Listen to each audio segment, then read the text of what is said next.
एक बात बताना मोटा भाई, ये अंपायर्स कहां से पकड़ के लाए हो इस सीजन के लिए? अरे इससे अच्छी अंपायरिंग तो हमारे गली क्रिकेट में हो जाती है। राजस्थान वर्सेस दिल्ली का मैच और 2022 की तरह एक और बड़ी कंट्रोवर्सी इस गेम में। इवन तो दिल्ली ने मैच जीत लिया है, लेकिन लोग इनको दिल्ली कैपिटल्स की बजाय अब अंपायर कैपिटल्स बुला रहे हैं। राजस्थान को मैच जीतने के लिए 222 का टारगेट चेस करना था और एक एंड पकड़ के संजू सैमसन अपनी जिंदगी की बेस्ट नॉक खेल रहा था टीम के लिए, लेकिन फिर आ गए रद्दी अंपायर्स। अब देखो, पहले तुम्हें कंट्रोवर्सी समझा देता हूं। 16th ओवर में संजू सैमसन एक 6 मारने का कोशिश करते हैं, जो कि लॉन्ग ऑन पे कैच हो जाता है बाय शे होप, और अंपायर यहां पे संजू सैमसन को आउट दे देते हैं। लेकिन प्रॉब्लम यहां पे यह है कि वो कैच ली जाती है बाउंड्री के बहुत क्लोज, यानी शे होप जब वो कैच ले रहे होते हैं तो थोड़ा सा वॉक करते हैं और बाउंड्री के अराउंड उनका पैर होता है, तो ऐसा लग रहा था कि पैर थोड़ा बहुत टच हुआ है बाउंड्री को। अब देखो, यहाँ दो तरह की बातें हो रही है। कुछ लोग कह रहे हैं क्लीन कैच है, कोई दिक्कत नहीं है और संजू सैमसन आउट थे, लेकिन कुछ लोग को लग रहा है कि भाई बाउंड्री कुशनिंग हिली है एंड पैर टच हुआ है बाउंड्री पे, दैट मींस ये 6 था और अंपायर ने यहाँ पे ब्लंडर किया, एक गलत डिसीजन दिया, जिस वजह से पूरा मैच खराब हो गया। मैंने भी देखो अपनी पूरी रिसर्च करी है, कोशिश करी है एक डिसीजन बनाने की, क्योंकि इतना आसान तो नहीं है। बट द प्रॉब्लम इसकी मुझे लग रहा है कि हम सब लोगों ने ना मिलकर अंपायर से ज्यादा रिसर्च कर ली होगी इस चीज में, जबकि हमारा डिसीजन मैटर भी नहीं करता। देखो, अगर तुम नॉर्मल एंगल से देखोगे तो इतना क्लियर नहीं है, लेकिन इस एंगल से देखा जाएगा तो ऐसा लग रहा है कि भाई बाउंड्री की जो कुशनिंग है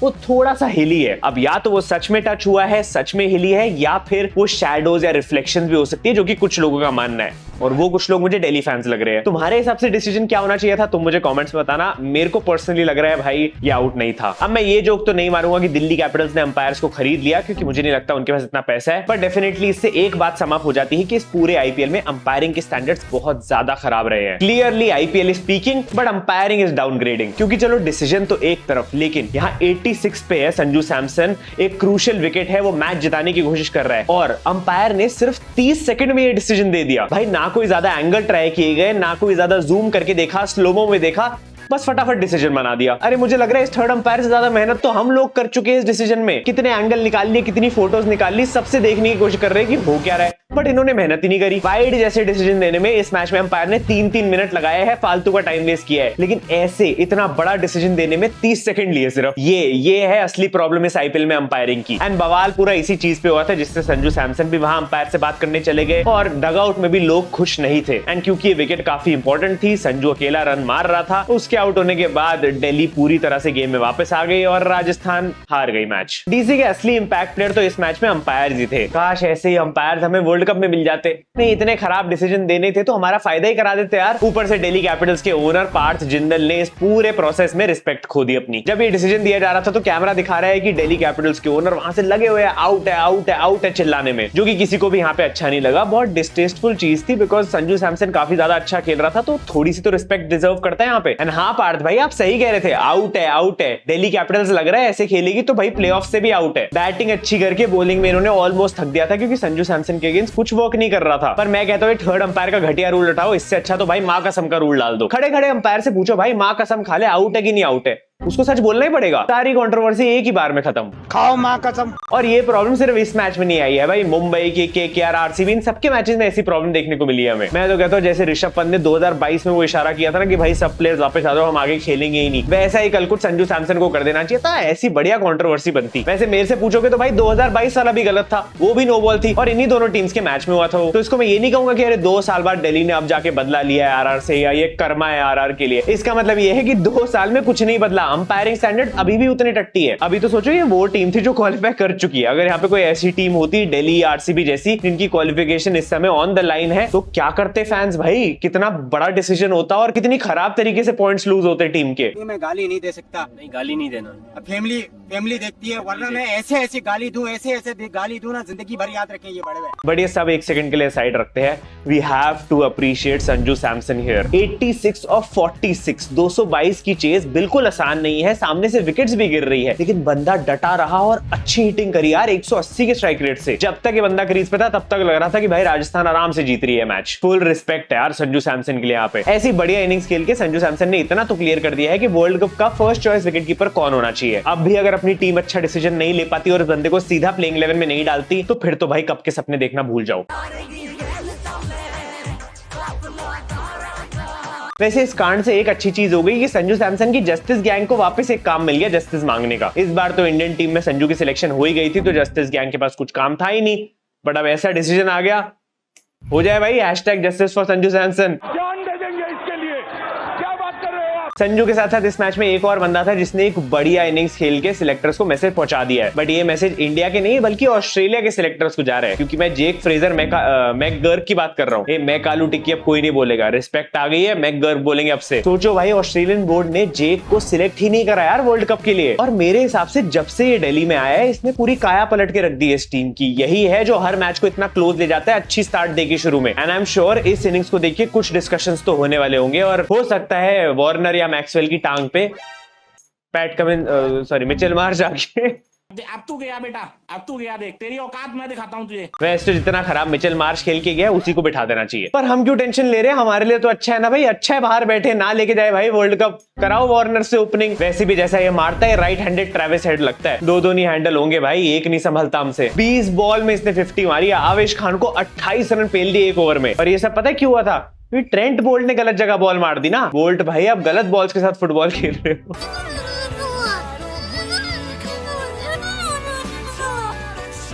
बट इसने भी फिर बोला कि फुटबॉल खिलाने वाली टीम को मैं बेसबॉल खिला के आऊंगा। जेएफएम एग्जैक्टली अपने पहले सीजन में वो कर रहा है जो पृथ्वी शॉ से लोग सालों से एक्सपेक्ट कर रहे हैं। पर अब I would say Delhi has found its combination. Abhishek Porel और जेएफएम की ओपनिंग काफी ज्यादा सही है, और वार्नर और शॉ पूरी तरह साइडलाइन हो चुके हैं। बेचारे पृथ्वी भाई की जितनी उम्मीदें थी कमबैक की, वो सब गई पानी में। वैसे उम्मीदें तो हमने यूजी भाई से भी बहुत लगाई थी वर्ल्ड कप में सिलेक्शन के बाद। 4 ओवर्स 48 रन 1 विकेट। पिछली बार 60 रन पड़वाए थे, इस बार ऑलमोस्ट 50 पड़वा दिए। वाह यूजी भाई वाह, बहुत अच्छा खेल रहे हो, आपको मुबारकबाद दे देता हूँ आने वाले बैक स्पैज्म के लिए। समझ नहीं आ रहा था कि यूजी ने अपने करियर में 350 विकेट्स ले ली। इस बात के लिए खुश हूँ या बंदा इस समय इतना पिट रहा है इस बात का दुख मनाऊं? रियान पराग ने तक चहल भाई से ज्यादा बेटर बॉलिंग कर दी थी। देख रहे हो यूजी भाई, वर्ल्ड कप की टीम अनाउंस होने के बाद आपके साथी अश्विन अन्ना कैसे परफॉर्म कर रहे हैं। अब तक इस आईपीएल में अश्विन भाई ने सिर्फ 2 विकेट्स निकाल रखी थी, और पिछले 2 मैचेस से जब चहल भाई खराब परफॉर्म कर रहे हैं, वर्ल्ड कप की स्क्वाड अनाउंस हो चुकी है, तो अश्विन ने इस मैच में आके सीधा 3 विकेट्स निकाल ली, और 4 ओवर में सिर्फ 24 रन दिए। सामने वाली टीम ने 220 रन बना दिए। भाई आज तो अश्विन अन्ना इतने फॉर्म में थे कि आते ही जेएफएम को आउट कर दिया जो रन मार रहा था। अब लग रहा है ऐसे ही अच्छा परफॉर्म करके लास्ट मोमेंट पे चहल भाई को भी टीम से आउट कर देंगे।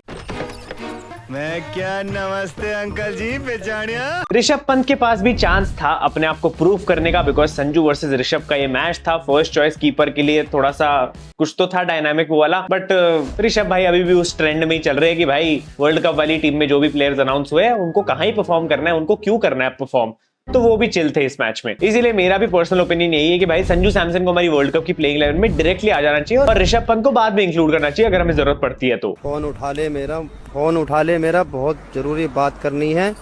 मेरी तरफ से कॉल करो, मेरा फोन उठा ले।